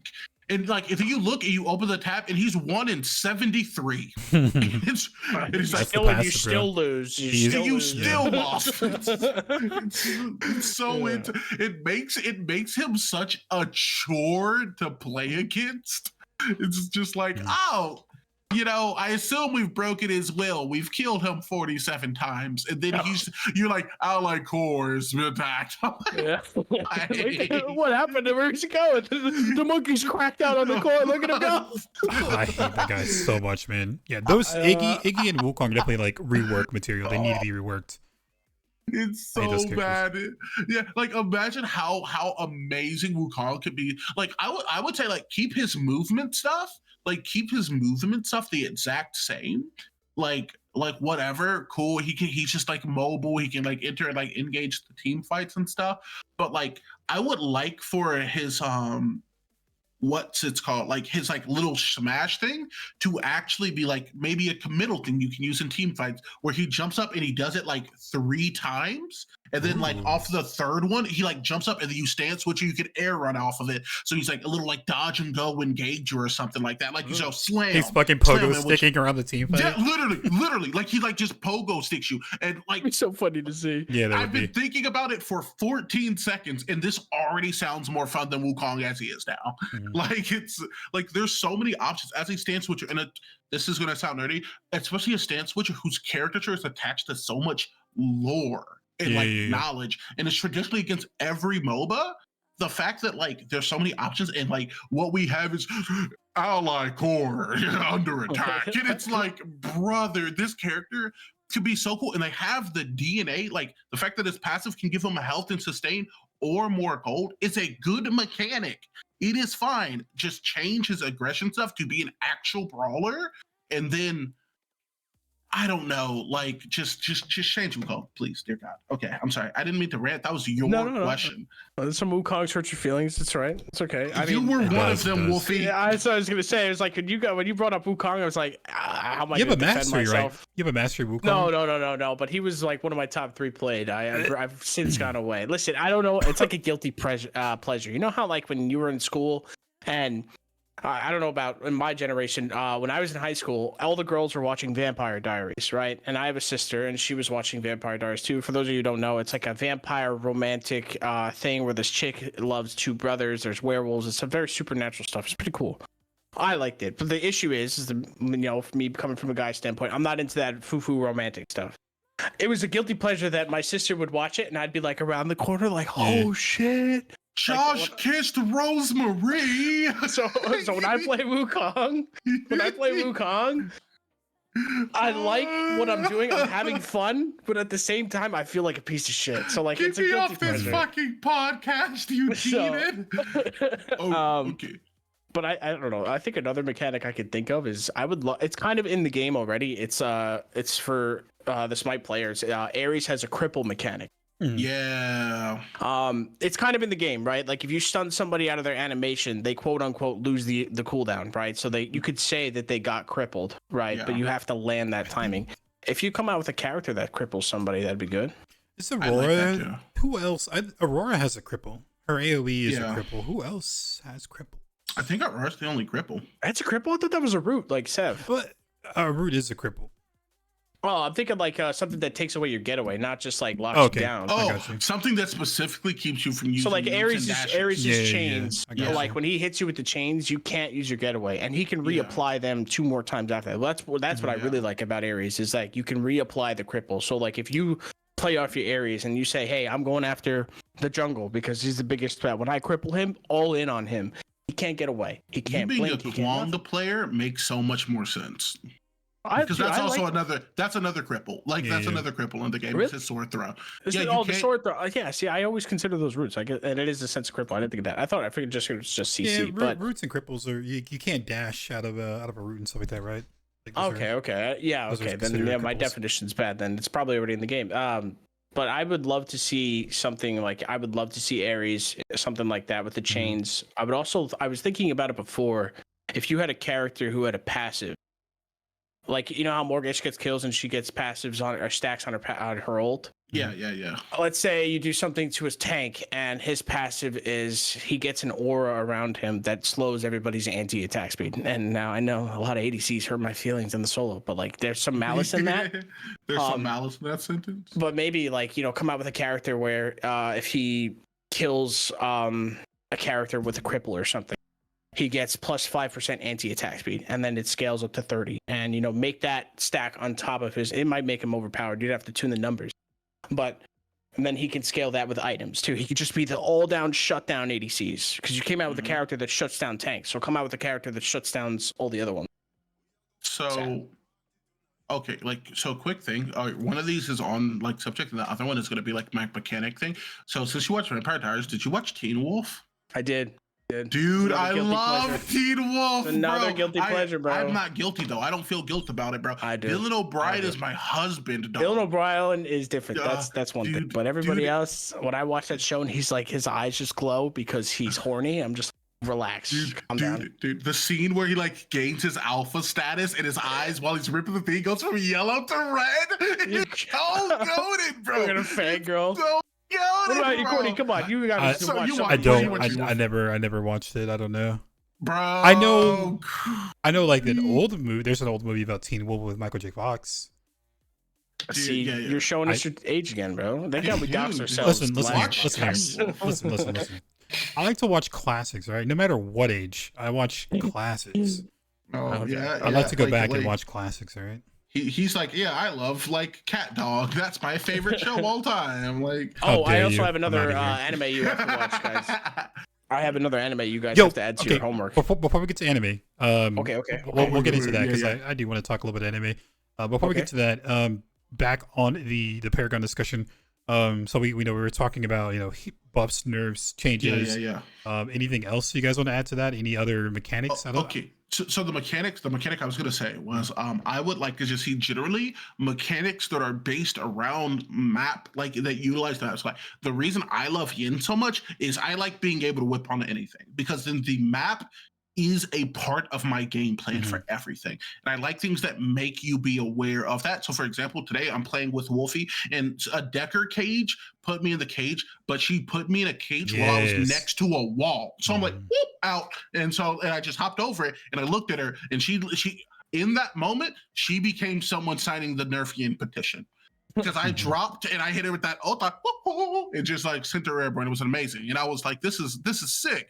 And so I want characters who interact with the map more. I would like an assassin-like character. Maybe this is gonna sound wild. Who can always use portals? Portals are always up. Portals are strong. They could always take portals. Smite has a character who can literally walk through walls. That's different. That's where no walls are the safe space. The lane is the safe space, but the teleporters, the poor soul lane. The thing is you can't ever catch her and have it attached as a passive on an ability. So she can always have it be for every 10 minion kills, she gets a stack of ethereal that she can use that stacks up to 2 times, and then it goes up with their level, and then she can go through portals if she has a stack of ethereal. Balance it around her having to actively do something, make it a part of the game plan. If you want to try to corner this character, try to make sure her stacks are expended. Have it be to where you can physically see like Morgesh above her head. Does she have ethereal stacks? Okay, that portal is not an option. Does she have ethereal stacks? Okay, she's going to be able to engage us from here. And I feel like it would add so much depth to also like gameplay stuff when they like create characters who can utilize the map very well. Like imagine like this character, she's an assassin, she's a ghosty, whatever. Doesn't matter. Flavor it how you want to, Netmarble, but please stop making them pop stars for a little bit. Just a time, just give me a pause, little break, and then we can come back to it. But please cease for a second. But like imagine like you're taking Prime and you're like, all right, Kwong is so smart. He threw down his sword, he went through the portal, and then he came back with the sword. Let's go. and then like Banshee Queen McGee comes through and she's like, I had a stack, stole with the smite, leaves through portal again. the amount of depth that adds to the game by itself already is insane. Like you guys have this awesome map, you have this beautiful map, you have these cool mechanics on it. Like have someone to where like they go in a bush and they can't be detected at all. Like they're true invisible. Yeah. Like a Kalari, if they're in a bush or something, like use this sick map to like be able to do things, you know. One other cool mechanic, it just like kind of popped into my head too, because I'm thinking about like just smite characters in general, smite gods. I like Rom's mechanics. You guys know Rom, the ADC Rom? Yeah, that's pretty cool. Yeah. I've been sniped one too many times. Yeah, I kind of like the mechanic. Cool. Do you know who Rom is, right? Yeah, he sits up in the sky with his ult, shoots 3 arrows. Yeah. I like him, but it doesn't have to be like, you know, fucking bar for bar. You go in the air and shoot down 3 shots, but just having that mechanic to like go up in the air as like a backliner. Just be, you know, if you get dope, you can play this character where you just go and kind of like evade for a while, maybe use an ability or something like that, and then you know you'll come back down. But yeah, having more like verticality in the game too, more heroes with verticality, would be fun to have. Yeah, right. I think more verticality. Also, I wouldn't be against more universal ults, more like global ults. We only have I think one. Cool. Well, I guess it's two, technically. No, wait, hold on. Let me think. Give Kalara her old ult back. No. Hot take. It isn't ego. Listen, we got the clip. We don't need any more. You can calm down. Thank you. We appreciate your service. Okay, Stop getting clips. My job is done. I'm gonna go. Old Kalaria was so fucking good, man. Yeah. Just give me the old Kalaria back low key. Insta ganks everywhere. Easy. Oh, I hate her. I hate it. It's like, Are you're weak. Literally, she's like the anti-Clark Kent. Are you low HP? I'm on the way. It's insanity, dude. It's insanity. Yeah, it would drive me nuts. No, but give it like a 2-minute or like 3-minute cooldown or something crazy. You can try to balance it. I'm not gonna agree with you. I'm sorry. I'm on the out. You try. Like, give me numbers. That's fine. But for me, just to like get into a fight and be like, yeah, dude, I got him. Let's go. And then I just die. And I'm like, I could have gotten to back base the way I wanted, not the way that you just did to me. Thank you. Kalari here to help you get back to base. Oh yeah, I said that today. You look lost. You need some direction. Oh my god, dude! But yeah, no, you guys got any other mechanics? I agree with her. Like, if we're like talking pure Smite mechanics, I feel like there's small, minute things that Smite like has implemented over like their long course, and I feel like it's not like because like these are like game breaking, but because they have like 200 characters, they had to get creative, right? Like Izanami is a perfect example. Like Rom and Izanami have a dash. Rom's is like he dashes, but then he gets a charge shot, right? Whoa! Izanami dashes, but she goes invisible when she does it. Whoa! These are functionally like very similar. It's like you're getting about the same space created, but even like texturing them slightly like differently, right? You can have someone else who like does the yin whip thing, except like in midair after they hit it, they like can like get an ability off or something. I would, and I feel like down the line seeing more stuff that implement verticality, the map, and you know just better stance switchers. I want to put this out there before I forget it, but I had like just a FPG in chat that just gave me like a brain blast. Like it made me think. You did not just make a Jimmy Neutron reference, brother. Oh man, I'm old. So a good decoy in the game. I think it'd be really cool to have like if Wraith's ultimate, rather than him taking forever to go invisible, he instantly goes invisible and spits out a couple of decoys, and you got to figure out which one's which. I think that'd be really cool. Oh, I think that would make his ult better. And it's just a different mechanic. Yeah, I think it would be cool, but I'm gonna be. I've yet to see a video game in the history of time that did decoys, and they weren't like. Obviously, you're the real one. Yeah. Like It is hard to do. It is. It really. I think the best iteration I saw was Apex Legends Mirage. Mirage, yeah. They have like AI like built into the clones where like one's shooting, one's sliding, one's jumping, and like they're all possible routes that the actual Mirage would take. So they kind of get you to slip up. Mm-hmm. And when you get hit man. with it, you're like, wow, that really happened to me. That's in public. But I you know what? I think like speaking of Apex, it would be actually really cool on like a character is if like let's say he does create decoys like those, and then if you shoot him like in Apex, it just gives your team vision on that person for like 20 seconds or something insane. Like he's supposed to be a recon scout and he can snipe through walls. That would be such a cool mechanic. Like just create with this a bunch of decoys, and like if they damage them, then you have like vision on them for your whole team. Just something small like that to make the like character a little bit better. I do think that's ultimately a good idea. Those are pretty good brain blast. If I do say so myself. I think eventually they'll, once they get all the old Paragons, because they're kind of doing it now where they're reworking them as they're getting them implemented into the game. Like Yin's a really great example of having a new kit, pretty much. I think once they get done with the OGs and start working on their own, we'll have that time for them to go back and look at these characters like Wukong, like Iggy, who are hard to balance, and just start reworking those kits and things like that. So I'm looking forward to it, man. I'm looking forward to that. Yeah.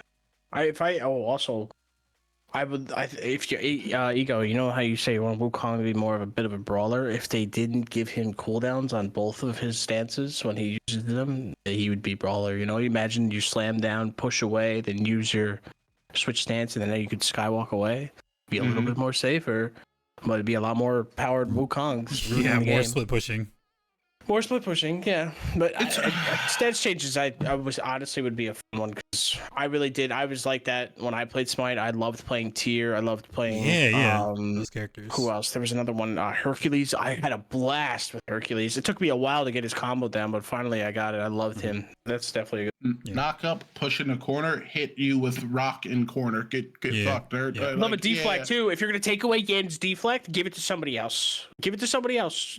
Hot take. I like Yin's kit better now than I like her old one. I don't know if that's a hot take because I kind of agree too because I started my own podcast. Let's go!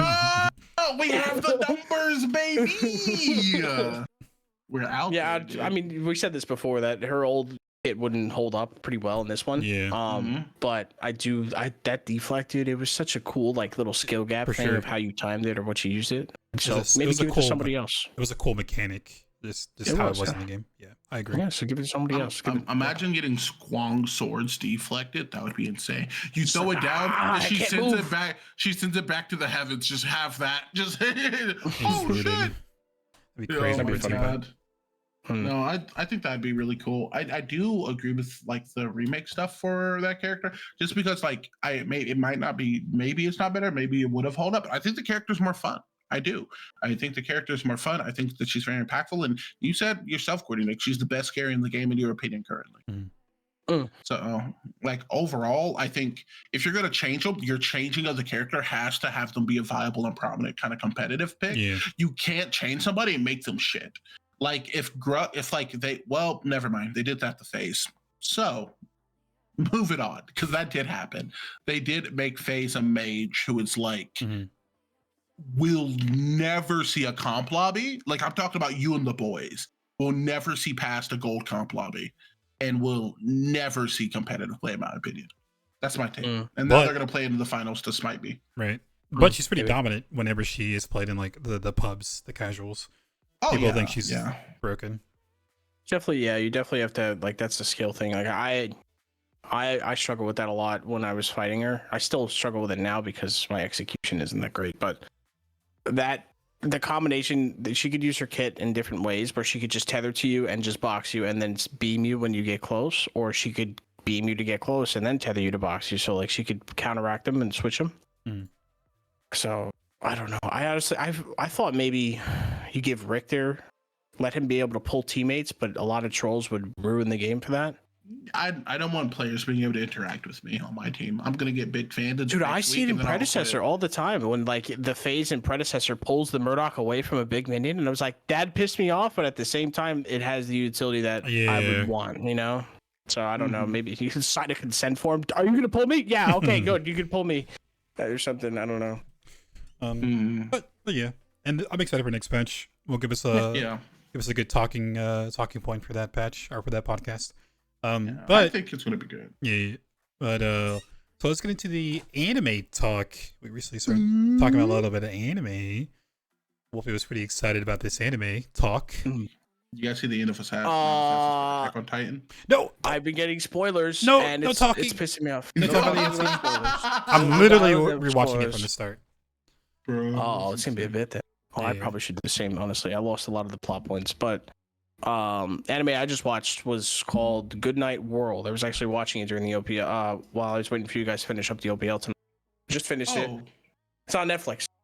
It's free, or well, it's not free. It's on Netflix, but it's not like a paid subscription where you have to buy it like Amazon Prime. I don't know. There was like a weird subscription that I went to where I bought the subscription to watch the shows, but then I have to buy an additional amount to watch a certain show. I think it was They Paramount do that. Plus or something. Yeah, they do that. So you get Netflix, you can watch it. It's very good. It's also dubbed because your boy can't watch subbed. True. So I definitely give it a recommend. Now one of my co-casters look at me in my face and be like, "Yeah, during the OPL, I was watching anime." No, I noted for the nausea. I say honestly, all anime is better than anything that's. No, that's not true. But give it a shot for sure. Let me know what you guys think. I know you can add it to the list. So I've actually also started rewatching some old anime, Cordy. Yeah. And I just saw it in chat. And I was like, I'm like, that's crazy that these people are actually in my home. Fully Coolly, I started rewatching because I remembered it being like a teenager and like that being the horniest anime of all time in my brain. Okay, like maybe we don't take explicit from chat. Wait, no, like not like compared to like Heaven Sauce Property. Don't watch that. Once again, I've told you multiple times on occasion, stay away. And I think you have. You're doing great.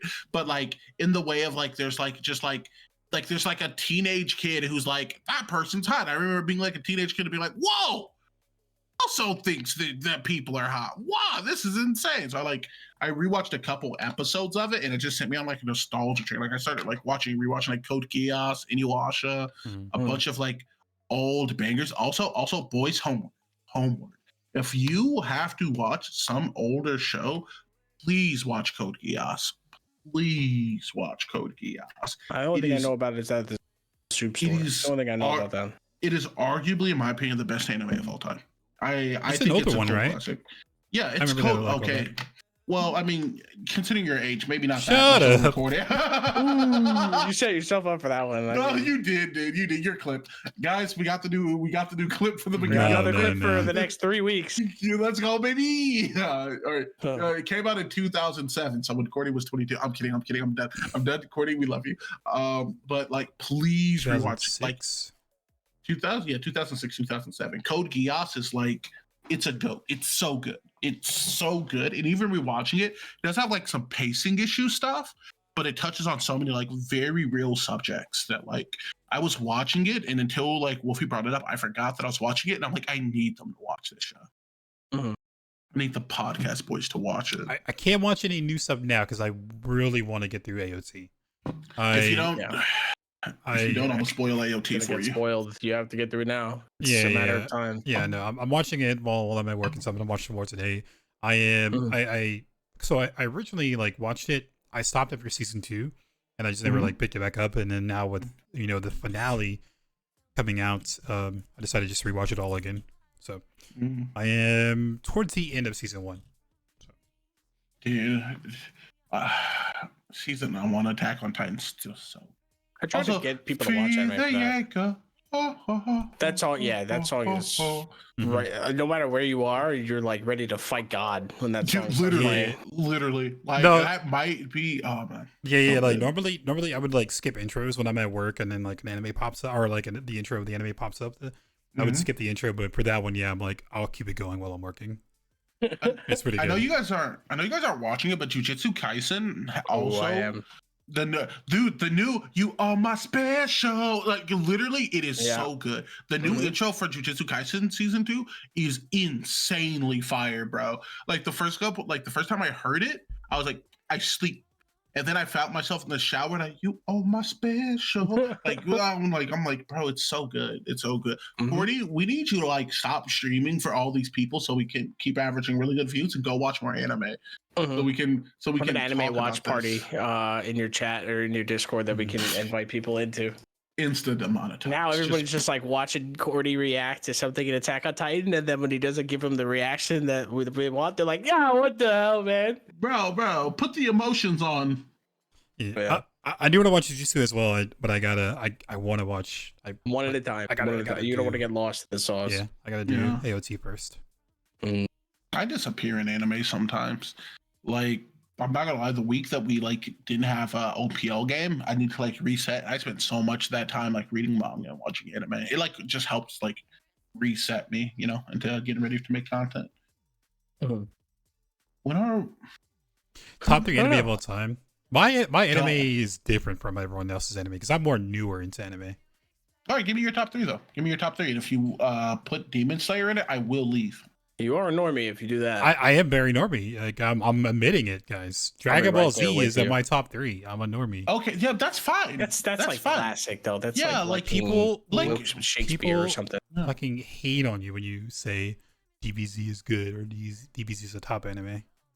But they don't like it because they think that you're only saying that because it started like a whole anime trend. You know what I mean? Yeah, but it started a whole anime trend. It is true. Like what? Yeah, it's like being like, bro, you like Michael Jordan? Like, it was a trendsetter, bro. Yeah, that's fine, bro. Give me your other 2. Give me your other 2 because now I'm interested. I need to look. Let me pull up my Crunchyroll really quick because I have a list. Will be judged. So you gotta be careful. You will I got the axe. Right I expect it. Like I said, I'm a normie. I expect it. I'm ready for people to come after me. Everyone comes after me. Give me yours in the meantime. I want to know. Yeah. All right. Well, first one was probably Fairy Tail because I love that. I love Fairy Tail. Now I know where it stands in the chain. Okay, I'm not blind like some of you DBZ fans out here. That's it. The smoke in the chest is insane. I take that back. It's not DBZ. It's all you Naruto fangirls. I can't. You guys drive me nuts. I hate that show. Fairy Tail is number 1. Number 2 is probably SAO. I loved SAO, which is actually that Goodnight World show I just told you about. It's a bit of SAO with a little bit more risk with it. It's actually really interesting. And then what's they're very normie picks because I got into anime late and I'm spoiled. I can't watch, like, if you show me Inuyasha, I kind of like throw up in my mouth because of how old it looks. See, I wouldn't mind watching those. I actually watched a little bit of those old shows. Wouldn't mind watching them. I don't know. What would my third one be? I'd say Attack on Titan. Ego, please stop holding your forehead. You're making me nervous. You literally, your top 2 named 2 of my bottom 3 anime, and I'm crippled. I got the third one in my head, and if you name it, I will leave. Fairy Tail was a given. Oh, okay, I would like to say I don't think these shows are bad. I do not think these shows are bad. I just personally came to hate them. Did you watch all of SAO? No, it from where I last left off. Did you get to the fairies? Yes, that I. Did you get to the armpit licking scene? Yes, that broke me. I got to that. I forgot. I'd say like one of the sleeper ones though. It's like, you ever watch a Kami Got Kill? Good one. That was like the first one where when I watched it, I was like, I can't get attached to really anybody. So. You aged me so hard, bro. Kame got killed. Yeah, I love that one. I love that. Dude, that was the first thing in my life. I was like, main characters can die. Spoiler, thank you, man. What the heck? Spoilers. Hey, you get through Attack on Titan, and then honestly, it should be no surprise. Okay. Yeah. Whoa! I didn't say anything. Chill. I didn't say anything. I'm kidding. Yeah, we're trolling you. In the first 5 episodes, Aaron, you thought he was popped. Aaron dies. You thought he was popped. I remember I was telling people, I was like, dude, there's this main character. He's crazy. He's batshit. He's like a sociopathic child. And then they die. Yeah, because it was crazy because they started like doing like episodes from a different perspective. It was like, wow, that guy's actually fucking dead. Yeah. No. I watched that episode live. Like when I was in I think I was in like 6th grade when it aired for the first time. And I was like, I watched it. I'm like, oh, it's fine. He's probably a mutant and then like they did other perspectives. And I'm like, he's really dead. Like he's dead. That's insane. I got my favorite 3. I went through lists and again, so my top 3 is gonna be a little bit different.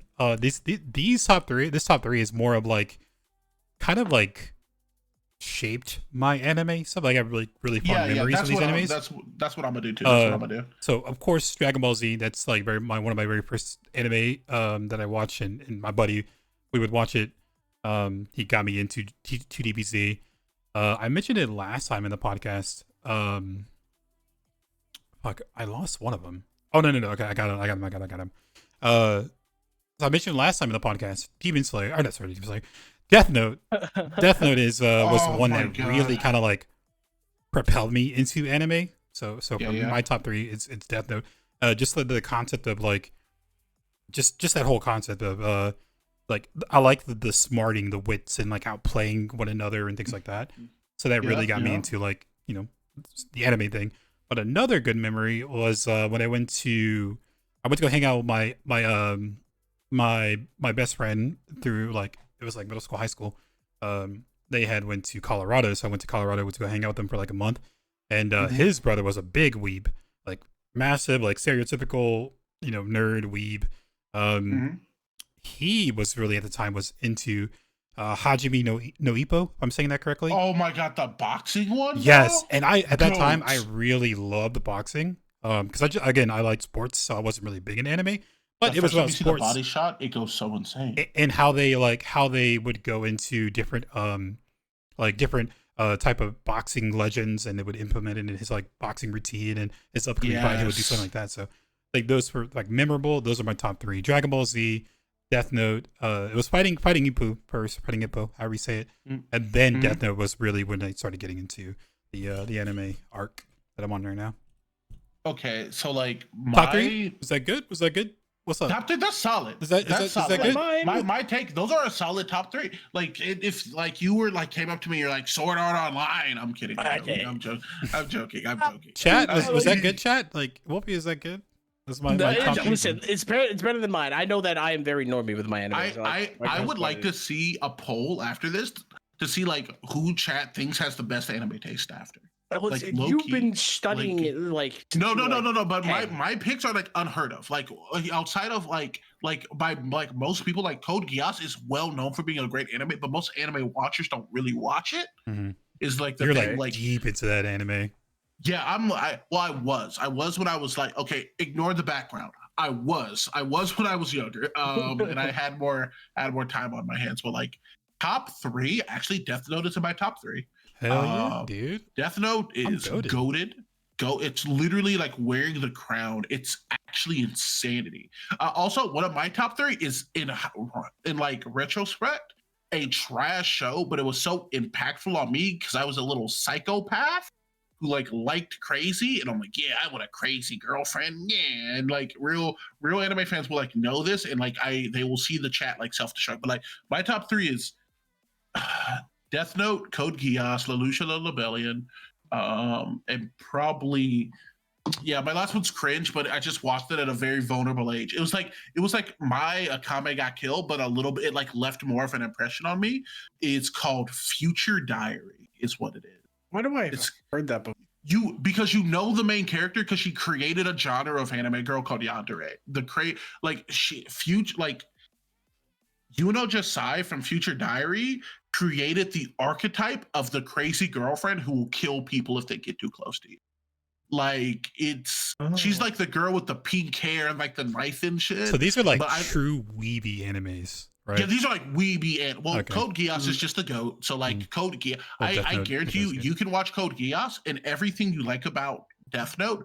Arguably, Code Geass does better. Arguably. Interesting. I don't know about that. But like it's literally a goat. It's literally a goat. But like Future Diary is like the concept of it is really cool, and like the show overall is really cool. It's just that the main characters are kind of cringe if you're an adult with a functioning brain, but if you're a teenager, you're like, oh, it's so God. Like the concept is like God is retiring. And so he's basically, oh God, he starts a battle royale among 18 humans. So God is retired, and he starts a battle royale around 18 humans, right? And what he does, and what he does is he gives them each a cell phone that is called a future diary, and it each has something like specific oriented to them in their day-to-day life. So like one of the characters, future, she's a terrorist. God's like the next God is a terrorist, and her future diary, her phone tells her whenever a cop or anyone else is on their case or in their vicinity. So, and it tells them that ahead of time, like tells them in the future, like something's going to happen, like where cops are going to be at like all times. The main character has his phone is a future diary that is all oriented around him, because he has a journal that, well, no, it's oriented around things he sees, because he's like a nobody who doesn't really talk to anybody. But like he goes to sleep and him and God have chats, and he thinks God is just a dream dude until he finds out like, oh, you're a real God. And so his future diary tells him everything that's going to directly happen around him, right? And what's it called? And the girl, Josiah, the pink hair girl, has a future diary that is things that are going to happen to the main character guy, because she's obsessed with him. And like, so like together, they're if you like, made this like a real show, it would not land. It has to be an anime to make this kind of weird plot line work. Yeah. Right? I mean, yeah, there's like a girl who like pulls like C4 out of her literal asshole. Like it. Oh God. Like one of the kids, there's literally a toddler who's a serial killer in it, whose like thing is like a coloring book. His future diary is a coloring book, and if you like color something that happens successfully, then like he can kill you. It's insane. It's insane. But like I watched it at an age to where I was like, this is the most insane writing to ever happen in a show. Like it was surreal. Yeah. Mm-hmm. Oh man. Is there any other topics after anime, or we got anything else? That's it. Dude. I say I'm really trying hard to cut these podcasts to like an hour and 30. How long has it been? Probably like an hour and 40-ish. Oh, okay. Dude, the last podcast was like close to 2 hours. Yeah, we go hard. Yeah, we go hard, and I feel like it didn't go that fast, but it's hard, man. I mean, we're like friends too, right? So it's like you hop on, talk to the boys about the game you all play, and then about life stuff. So But I think reading from chat, I think I won the top 3 debates, bro. Yeah, put up a poll. Put up a poll. The normie. Yeah. Cap. Put up a poll. I knew it. It's fine. It's okay. Let me see if I can figure out how to do a poll really quick. My imagination is not vast, so yeah, I like normie stuff. All right, cool. You may have won, but Cordy lost. But anything else we want to add on to? Well, before we wrap it up, or we want to just we're good? I think we're good. Championships for Overpower next Saturday. Please come by. We love you. Oh yes. That needs to be announced more. So November 18th, right? Yes, sir. I have some graphics working on being made right now for it. Now I don't know if you know this, but maybe do we know if next patch we're getting the new spectator mode? I think we will be. I think. Bro, that'd be so lit. So, it would be insane. Also, stay tuned for next week, because there may be an announcement I can then talk about that would be the biggest announcement in the history of Overpower. Oh, it's so hard to stay quiet about it. That'd be a good patch or a good podcast. Should have told me. Cordy Wolfie, keeping my secrets. Yeah. That'd be a good podcast. The patch and then your big announcement. It's the only blackmail I have on him. Dude, the big announcement. Oh my god, bro! The announcement would go so hard. It would go so hard. I'm excited. So more coming from Ego for sure. All right, dudes. Cordy, you got any guides you're working on? Just the build, man. I'm trying to get that build. I need the other guys that I reached out to to get back to me with some builds, and then I can get it on there, and then PC will be good to go. So that'll be. I'm hoping within like 2-3 weeks we get that up and running. Hell yeah! Nice. Be huge. All right, guys. All right. Everyone, take care. We'll catch you again. Podcast Thursdays, 6 Central on Twitch.tv/Cordy, and then we'll have it on YouTube and Spotify Friday morning. Oh yeah, hell yeah. Everyone take care. We'll catch you guys next time. Peace. I'll catch you guys later. I'm heading out. Bye bye. Peace.